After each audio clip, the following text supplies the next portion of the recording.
আজি লৈ আহিছোঁ যোৱাকালি হৈ যোৱা হাফ ইয়াৰলি এক্সামিনেশ্যনৰ কামৰূপ ডিষ্ট্ৰিক্টৰ ক্লাছ 10ৰ ছ'চিয়েল ছায়েন্স পেপাৰখন। যোৱাকালি মোৰ কিছু ব্যস্ততাৰ বাবে মই পেপাৰখন ছল্ভ কৰি নিলোঁ, গতিকে আজি আমি আৰম্ভ কৰোঁ পেপাৰখন। ইয়াৰে আমাৰ ছেকশ্যন 8 আমাৰ দিয়া আছে 45টা MCQ। ইয়াতে প্ৰথম কুৱেশ্যন নম্বৰ 1ত সুধিছে বংগ দেশ পুনৰ একত্ৰীকৰণ হয় আমাৰ 1911 চন, গতিকে option D will be correct answer for this question. Next question number দিয়া আছে কুৱেশ্যন নম্বৰ 2, ব্ৰিটিছ চৰকাৰে অসম প্ৰদেশখন সৃষ্টি কৰিছিল আমাৰ 7 ফেব্ৰুৱাৰী 1874, গতিকে ইয়াৰ option A will be correct option for this question. Next question আমাৰ দিয়া আছে ইউনাইটেড বেংগল ষ্ট'ৰ্ছৰ প্ৰতিষ্ঠাতা আছিল আমাৰ option D will be correct Abdul Halim Ghaznavi, গতিকে কুৱেশ্যন নম্বৰ 3ৰ অপশ্যন ডিটো শুদ্ধ হ'ব। ইয়াৰে পিছৰ কুৱেশ্যন নম্বৰ 4, ইয়াতে আমাৰ এজাৰশ্যনৰ ৰিজন দিয়া আছে। ইয়াতে দাবীত দিয়া আছে লৰ্ড মিণ্টো আৰু জন মৰ্লে হিন্দু মুছলমানৰ মাজৰ ধৰ্মগত পাৰ্থক্যক এটা সুবিধা হিচাপে গ্ৰহণ কৰিছিল। হয়, এইটো শুদ্ধ হয়। ইয়াৰে কাৰণটো দিয়া আছে 1909 শাসন সংস্কাৰ বিধিৰ যোগেদি মুছলমানসকলে পৃথক নিৰ্বাচনৰ সুবিধা লাভ কৰিছিল, এইটো শুদ্ধ হয়। গতিকে ইয়াৰে option A will be correct option for this question. Both A and R are true and R is the correct explanation of A, গতিকে আমাৰ এই অপশ্যনটো কাৰেক্ট হয়। ইয়াৰে পৰৱৰ্তী কুৱেশ্যন নম্বৰ 5, ইয়াতে সুধিছে বংগমাতাক ভাৰত মাতাৰ ৰূপ কোনে প্ৰদান কৰিছিল, গতিকে ইয়াৰে শুদ্ধ অপশ্যন হ'ব আমাৰ ডি অপশ্যনটো, চিষ্টাৰ নিবেদিতা। ইয়াৰে পৰৱৰ্তী কুৱেশ্যন নম্বৰ 6, ইয়াতে সুধিছে আমাৰ তলত দিয়া পৰিঘটনাবোৰ ক্ৰম অনুসৰি সজোৱা, গতিকে ইয়াৰে আমাৰ যদি চাওঁ 1 প্ৰথমতে হ'ব, তাৰপিছত 2 হ'ব, তাৰপিছত ৰোমান 4 হ'ব, তাৰপিছত 3 হ'ব। অপশ্যন আমাৰ ইয়াৰ বাবে চিটো শুদ্ধ হ'ব। ইয়াৰে পৰৱৰ্তী কুৱেশ্যন নম্বৰ 7, ইয়াতে সুধিছে সবৰমতী আশ্ৰম আৰু দাণ্ডিৰ মাজৰ দূৰত্ব কিমান আছিল, 385 কিলোমিটাৰ আছিল, গতিকে ইয়াৰ অপশ্যন এটো কাৰেক্ট হ'ব। ইয়াৰে পৰৱৰ্তী কুৱেশ্যন নম্বৰ 8, ইয়াতে হৈছে ভাৰতীয় জাতীয় কংগ্ৰেছৰ 41তম অধিৱেশন অনুষ্ঠিত হৈছিল আমাৰ গুৱাহাটীৰ পাণ্ডু, গতিকে D option will be correct for this question. Next question আমাৰ দিয়া আছে কুৱেশ্যন নম্বৰ 9ত প্ৰত্যক্ষ দাবী দিৱস কোন তাৰিখে পালন কৰা হয়, ইয়াৰে আমাৰ 16 আগষ্ট 1946, এই অপশ্যনটো কাৰেক্ট হ'ব। ইয়াৰে পিছৰ কুৱেশ্যন নম্বৰ 10, ইয়াতে সুধিছে সত্যাগ্ৰহৰ কৌশল গান্ধীয়ে ক'ত পোনপ্ৰথমে প্ৰয়োগ কৰিছিল, চাউথ আফ্ৰিকাত কৰিছিল, গতিকে ইয়াৰে বি অপশ্যনটো শুদ্ধ হ'ব। ইয়াৰে পিছৰ কুৱেশ্যন নম্বৰ 11ত দিয়া আছে শুদ্ধ উত্তৰটো বা শুদ্ধটো বাছি লোৱা, গতিকে ইয়াৰে ফুলগুৰি ধাৱা 1864, এইটো আমাৰ শুদ্ধ নহয়। ইয়াৰে পিছতো ৰঙীয়া কৃষক বিদ্ৰোহ 1893 আৰু ৰোমান 3ত দিয়া আছে পথৰুঘাটৰ ৰণ, আমাৰ ইংলিছত 1894 দিছে, কিন্তু অসমীয়াটোত 1884 দিয়া আছিল, কিন্তু 94 হয়, গতিকে ইয়াৰ ৰোমান 2 আৰু ৰোমান 3 শুদ্ধ হ'ব। তাৰ বাবে আমাৰ অপশ্যন বি কাৰেক্ট হ'ব,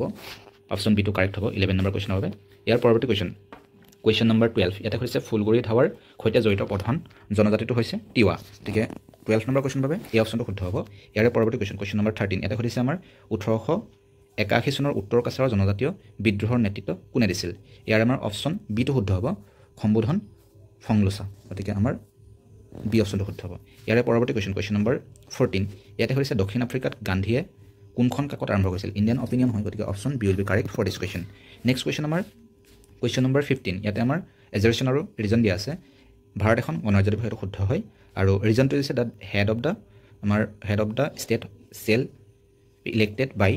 দ্য পিপল অফ ইণ্ডিয়া, গতিকে দেশখনৰ ৰাষ্ট্ৰপ্ৰধানজন ভাৰতৰ জনসাধাৰণৰ দ্বাৰা নিৰ্বাচিত ব্যক্তি, গতিকে আমাৰ এইটো শুদ্ধ হয়। ইয়াৰে অপশ্যন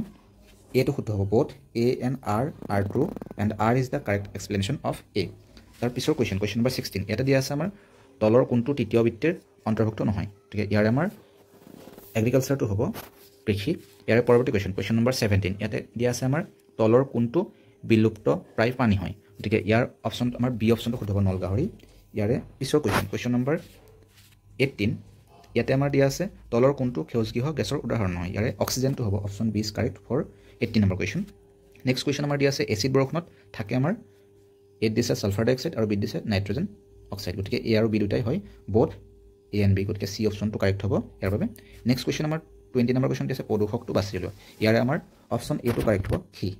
ইয়াৰে পিছৰ কুৱেশ্যন নম্বৰ 21, ইয়াতে দিয়া আছে তলৰ কোনটো গোলকীয় উত্তাপৰ প্ৰভাৱ নহয়, গতিকে এচিড বৰষুণ হয়, option C will be correct for 21 number question. ইয়াৰে নেক্সট কুৱেশ্যন আমাৰ দিয়া আছে ভৰলু নদী কোনখন চহৰৰ মাজেৰে বৈ গৈছে, এইটো সকলোৱে জানে গুৱাহাটী চিটিৰ মাজেৰে, গতিকে আমাৰ B option will be correct for 22 question. Next question আমাৰ দিয়া আছে 23 নম্বৰ কুৱেশ্যনত পৰিৱেশৰ স্থানীয় সমস্যাৰ এটা উদাহৰণ হ'ল, ইয়াৰে আমাৰ শুদ্ধ অপশ্যনটো হ'ব C option limited land pollution caused by a small scale industry, গতিকে আমাৰ C option will be correct for this question. Next question আমাৰ 24 নম্বৰ কুৱেশ্যনত সুধিছে মণিৰাম দেৱানৰ লগত আৰু তাক ফাঁচি দিয়া হৈছিল, গতিকে পিয়লি বৰুৱা হয়, ইয়াৰে অপশ্যন চিটো শুদ্ধ হ'ব, option C is correct for 24 number question. Next question আমাৰ দিয়া আছে বায়ুমণ্ডলত কাৰ্বন ডাই অক্সাইডৰ পৰিমাণ কিমান হয়, 0.035 হয়, গতিকে বি অপশ্যন কাৰেক্ট হ'ব, বি অপশ্যন। নেক্সট কুৱেশ্যন আমাৰ দিয়া আছে 26 নম্বৰ কুৱেশ্যন পূৰ্ণ স্বৰাজ দিৱস পালন কৰা হয় আমাৰ কোন তাৰিখে আৰু কোন ডেটত গতিকে আমাৰ 26 নম্বৰ কোৱেশ্যনৰ বাবে আমাৰ option A will be correct for 26 number question 26 November 1930 গতিকে ইয়াৰ পিছৰ কুৱেশ্যন নম্বৰ 27 ইয়াতে দিয়া আছে খনন কাৰ্য তলৰ কোন বৃত্তিৰ অন্তৰ্গত ইয়াৰ আমাৰ প্ৰাথমিক বৃত্তি হ'ব 27 নম্বৰ কুৱেশ্যনৰ বাবে আমাৰ এই অপশ্যনটো কাৰেক্ট হ'ব ইয়াৰ পৰৱৰ্তী কুৱেশ্যন নম্বৰ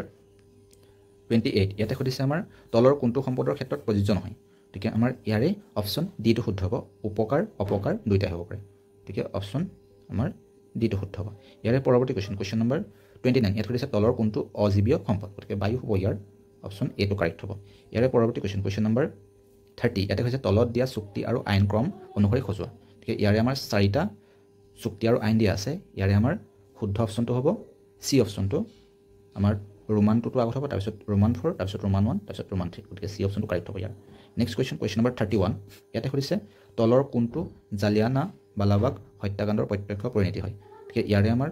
শুদ্ধ অপশ্যনটো হ'ব সি ভাৰতীয়সকলৰ ব্ৰিটিছ ন্যায়ৰ প্ৰতি আস্থা ভংগ গতিকে আমাৰ C option will be correct for this question next কুৱেশ্যনটো আমাৰ দিয়া আছে কুৱেশ্যন নম্বৰ 32 ইয়াতে সুধিছে জয়ন্তীয়া বিদ্ৰোহৰ নেতৃত্ব কোনে দিছিল গতিকে ইয়াৰে আমাৰ অপশ্যন শুদ্ধ অপশ্যনটো হ'ব সি অপশ্যন উকিয়ান নংবা গতিকে option C will be correct for this question next question আমাৰ দিয়া আছে 33 ইয়াতে তলৰ কোনটো পদ্ধতি সম্পদ সংৰক্ষণ পদ্ধতি নহয় ইয়াৰে অভাৰ এক্সপ্লইটেশ্যন হ'ব অতিমাত্ৰা শোষণ গতিকে B option will be correct for 33 number question next question আমাৰ 34 নম্বৰ কুৱেশ্যন দিছে মৰুকৰণৰ বিৰুদ্ধে অভিযানৰ কোনটো শ্লোগান আটাইতকৈ বেছি প্ৰযোজ্য আছিল ইয়াৰে অপশ্যন এটোৱে correct green the land stop the stand গতিকে ভূমি সেউজীয়া কৰক বালি বন্ধ কৰক গতিকে আমাৰ option A will be correct for this question ইয়াৰ পিছৰ কুৱেশ্যন নম্বৰ 35 ইয়াতে সুধিছে আমাৰ সংবিধানৰ 42তম সংশোধনীৰ জৰিয়তে প্ৰস্তাৱনাত সহযোগ কৰা শব্দটো হৈছে আমাৰ ইয়াৰ ছ'চিয়েলিষ্ট ছেকুলাৰ আৰু আমাৰ ইউনিটি গোটেইকেইটাই শুদ্ধ গতিকে অপশ্যন ডিটো শুদ্ধ হ'ব অল অফ দ্য এবভ ইয়াৰে পৰৱৰ্তী কুৱেশ্যন নম্বৰ 36 ইয়াতে আমাৰ সুধিছে পত্ৰিকা আৰু সম্পাদকৰ নামবোৰ দিয়া আছে ইয়াৰে আমি যদি চাওঁ ইয়াৰে শুদ্ধ অপশ্যনটো হ'ব আমাৰ এটোৰ লগত হ'ব আমাৰ বন্দে মাতৰম হ'ব অৰবিন্দ ঘোষ তাৰপিছত ডি ডন হ'ব আমাৰ সতীশ চন্দ্ৰ মুখাৰ্জী আৰু যুগান্তৰ ভূপেন্দ্ৰনাথ দত্ত আৰু বেংগলীটোৰ লগত হ'ব আমাৰ সুৰেন্দ্ৰনাথ বন্দ্যোপাধ্যায় গতিকে ইয়াৰে অপশ্যন আমাৰ শুদ্ধ অপশ্যনটো হ'ব আমাৰ অপশ্যন বি ইয়াৰে পৰৱৰ্তী কুৱেশ্যন নম্বৰ 37 ইয়াতে সুধিছে অসমীয়া কৃষকৰ পৰা ভূমি খাজনা বৃদ্ধি নিৰ্ধাৰণৰ বিৰুদ্ধে কোনে মফত মিলচক আৰ্জি লিখিছিল গতিকে ইয়াৰে শুদ্ধ অপশ্যনটো হ'ব আমাৰ ডি অপশ্যন আন্দাৰাম ঢেকিয়াল ফুকন গতিকে option D will be correct for 37 number question ইয়াৰে পৰৱৰ্তী কুৱেশ্যন নম্বৰ 38 ইয়াতে সুধিছে IUCN সংস্থাটো কোন আন্তঃৰাষ্ট্ৰীয় সংস্থাৰ অন্তৰ্গত গতিকে ইয়াৰ অপশ্যন এটো শুদ্ধ হ'ব ইউনেস্কো ইয়াৰে পৰৱৰ্তী কুৱেশ্যন নম্বৰ 39 ইয়াতে সুধিছে আমাৰ বংগ বিভাজন প্ৰশাসনিক সুবিধা বুলি ব্ৰিটিছে কৰা দাবীৰ যোগে যদি মূল্যায়ন কৰা হয় তেন্তে কোনটো ঐতিহাসিক প্ৰমাণে তেওঁলোকৰ যুক্তিটোক আটাইতকৈ দুৰ্বল কৰি তুলিব ইয়াৰে আমাৰ 4টা অপশ্যনৰ ভিতৰত শুদ্ধ অপশ্যনটো হ'ব আমাৰ ইয়াৰে ডি অপশ্যনটো শুদ্ধ হ'ব the existence of other large province গতিকে D option will be correct for this question next question 40 number কুৱেশ্যনটো আমাৰ দিয়া আছে আমাৰ তলত দিয়াবোৰ মিলোৱা আৰু শুদ্ধ উত্তৰটো বাছি উলিওৱা ইয়াৰে ফুলগুৰি ধাৱা হৈছিলে আমাৰ নগাঁৱত ইয়াৰে পথৰুঘাট বিদ্ৰোহ হৈছিলে আমাৰ দৰঙত তাৰপিছত ৰঙিয়াৰ বিদ্ৰোহ হৈছিলে আমাৰ কামৰূপত আৰু লাচিমাৰ বিদ্ৰোহ হৈছিলে আমাৰ বজালীত গতিকে আমাৰ A2 B4 তেনেকৈ আমাৰ ক'ত আছে অপশ্যন ডিটো শুদ্ধ ইয়াৰ option D will be correct for 40 number question চাই লওঁ ইয়াৰে নেক্সট কুৱেশ্যন আমাৰ কুৱেশ্যন নম্বৰ 41 ইয়াতে সুধিছে আমাৰ এটা ষ্টেটমেণ্ট দুটা দিয়া আছে গতিকে প্ৰথম ষ্টেটমেণ্ট কৈছে বায়ুমণ্ডলত সেউজগৃহ গেছৰ পৰিমাণ বৃদ্ধিৰ ফলত গোলকীয় উষ্ণতা বৃদ্ধি ইয়াৰে আমাৰ এইটো শুদ্ধ হয় নেক্সট আমাৰ ছেকেণ্ড ষ্টেটমেণ্ট দিছে বনাঞ্চল ধ্বংস আৰু জীৱাশ্ম ইন্ধনৰ দহনে সেউজগৃহ গেছৰ নিৰ্গতম অৰিহণা যোগায় গতিকে এইটো শুদ্ধ হয় গতিকে আমাৰ ইয়াৰে both statement 1 and 2 are true গতিকে এই option will be correct for this question next question আমাৰ দিয়া আছে question number 42 ইয়াতে আমাৰ কৈছে বিনিময় প্ৰথাক মুদ্ৰাৰ ক্ৰমবিকাশৰ ডেছ বুলি ক'ব পাৰি গতিকে 42 নম্বৰ কুৱেশ্যনৰ কাৰণে আমাৰ ফাৰ্ষ্ট ষ্টেজটোৱে শুদ্ধ হ'ব option A will be correct for 42 number question next question আমাৰ 43 নম্বৰ কুৱেশ্যন এজাৰশ্যন আৰু ৰিজন দিয়া আছে ইয়াতে আমাৰ প্ৰথম এজাৰশ্যনটো দিয়া আছে বিনিময় ব্যৱস্থাত সামগ্ৰীৰ সৈতে সামগ্ৰী বিনিময় কৰিব লগা হৈছিল গতিকে আমাৰ ইয়াৰে এইটো আমাৰ শুদ্ধ হয় ৰিজনটো আমাৰ দিয়া আছে মানুহে নিজৰ যি আছে ঠিক সেইখিনি বিচৰা এজনক বিচাৰি উলিয়াবলৈ অসুবিধাৰ সন্মুখীন হৈছিল গতিকে এইটো শুদ্ধ হয় গতিকে ইয়াৰে আমাৰ অপশ্যন এটো শুদ্ধ হ'ব both A and R are true and R is the correct explanation of A গতিকে আমাৰ এই অপশ্যনটো কাৰেক্ট হ'ব ইয়াৰে পৰৱৰ্তী কুৱেশ্যন নম্বৰ 44 ইয়াতে আমাৰ সুধিছে এজন কৃষকে বজাৰত ধান বিক্ৰী কৰি 50,000 টকা লাভ কৰে তেওঁ 30,000 টকা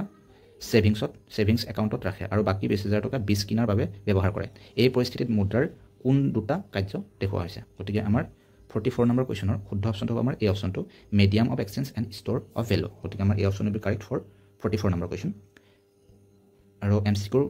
শেষৰটো কুৱেশ্যন গতিকে 45 নম্বৰ কুৱেশ্যন সুধিছে কি মুদ্ৰাৰ কোনো আভ্যন্তৰীণ মূল্য নাথাকে যদিও বিহিত মুদ্ৰা হিচাপে গ্ৰহণ কৰা হয় গতিকে ইয়াৰে আমাৰ ফিয়াট মানি হ'ব আদেশী মুদ্ৰা হয় ইয়াৰে 45 নম্বৰ কুৱেশ্যনৰ শুদ্ধ উত্তৰটো হ'ব বি অপশ্যনটো গতিকে ইয়াৰে ছেকশ্যন বিত আমাৰ দিয়া আছে কিছুমান আমাৰ শ্বৰ্ট কুৱেশ্যন আৰু লং কুৱেশ্যন গতিকে ইয়াৰ কুৱেশ্যনখিনি তোমালোকে চাই যোৱা তোমালোকৰ পিছৰ এক্সামবোৰৰ কাৰণে সুবিধা হ'ব চাই যোৱা ঠিক আছে আজি ভিডিঅ'টো চোৱাৰ বাবে সকলোকে ধন্যবাদ জনাইছোঁ আৰু যদি ভিডিঅ'টো ভাল লাগে লাইক আৰু ছাবস্ক্ৰাইব কৰিবা বুলি আশা ৰাখিলোঁ